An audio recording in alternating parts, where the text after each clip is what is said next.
Assalamualaikum warahmatullahi wabarakatuh. Salam sehat dan salam bahagia untuk kita semua.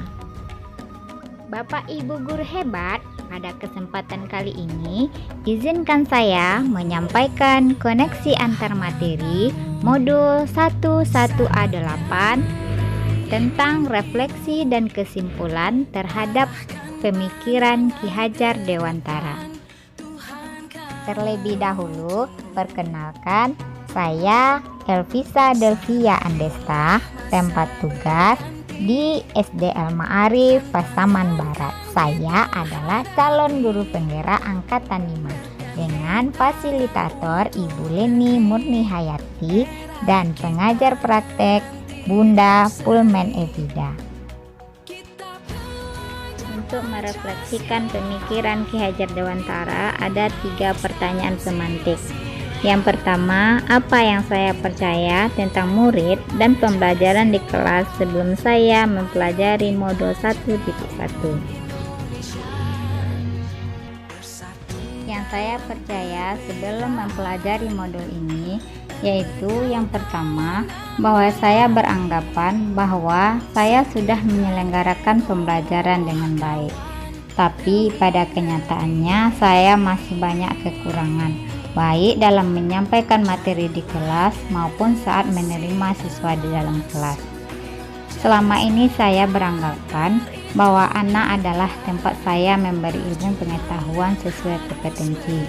Saya sebagai pendidik hanya berpedoman pada kurikulum yang harus tercapai, sehingga seringkali tidak memperhatikan bagaimana anak mendapatkan kebebasannya dalam belajar sesuai dengan kemampuannya.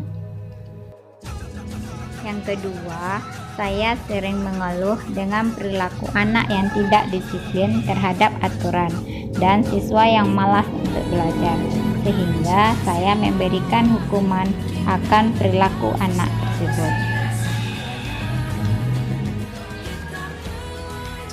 Yang ketiga, saya sering memaksakan anak untuk menguasai materi sesuai dengan kompetensi yang ditetapkan. Jadi apa yang saya ajarkan harus dikuasai oleh anak, tanpa saya memikirkan bakat minat anak tersebut. Selanjutnya, saya berpikiran bahwa pembelajaran tidak berhasil ketika banyak anak yang tidak mencapai KKM. Saya lebih memprioritaskan hasil daripada proses. Selanjutnya, yang menjadi fokus saya adalah pembelajaran yang kondusif, tertib, dan disiplin. Dengan demikian, saya harus bersikap tegas sehingga anak harus taat terhadap aturan yang telah saya buat. Pertanyaan pemantik yang kedua yaitu, apa yang berubah dari pemikiran atau perilaku saya setelah mempelajari modul ini? Setelah mempelajari modul ini, mindset saya berubah bahwa pembelajaran sebenarnya harus berpusat pada anak. Yang kedua yaitu pendidik harus menghargai setiap karakteristik belajar anak, karena setiap anak yang terlahir itu adalah unik, memiliki karakteristik, punya kelebihan dan kelemahannya masing-masing.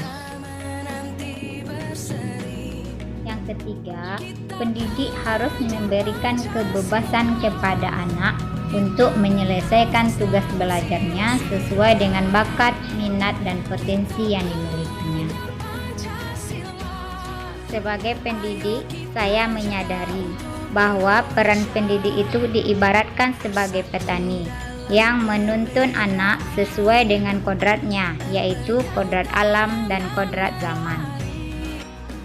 Sebagai pendidik harus berusaha semaksimal mungkin untuk membuat pembelajaran yang nyaman dan menyenangkan bagi anak didik kita.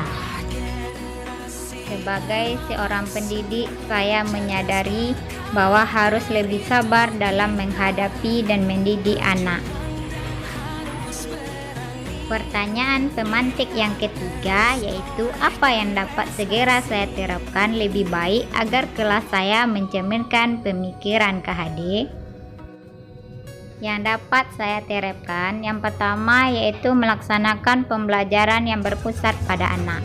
Yang kedua, belajar dengan permainan sebagai stimulus untuk membuat pembelajaran menjadi menyenangkan. Yang ketiga, membuat kesepakatan kelas bersama anak. Jadi bukan hanya saya saja yang membuat aturan kelas. Yang dapat saya terapkan selanjutnya yaitu menjalin interaksi yang baik dengan anak. Kemudian melaksanakan kegiatan pembiasaan sekolah untuk menanamkan nilai-nilai budi pekerti. Dan yang terakhir yaitu menjadi pendidik yang among untuk menuntun kodrat anak. Selanjutnya sampailah kita kepada suatu kesimpulan.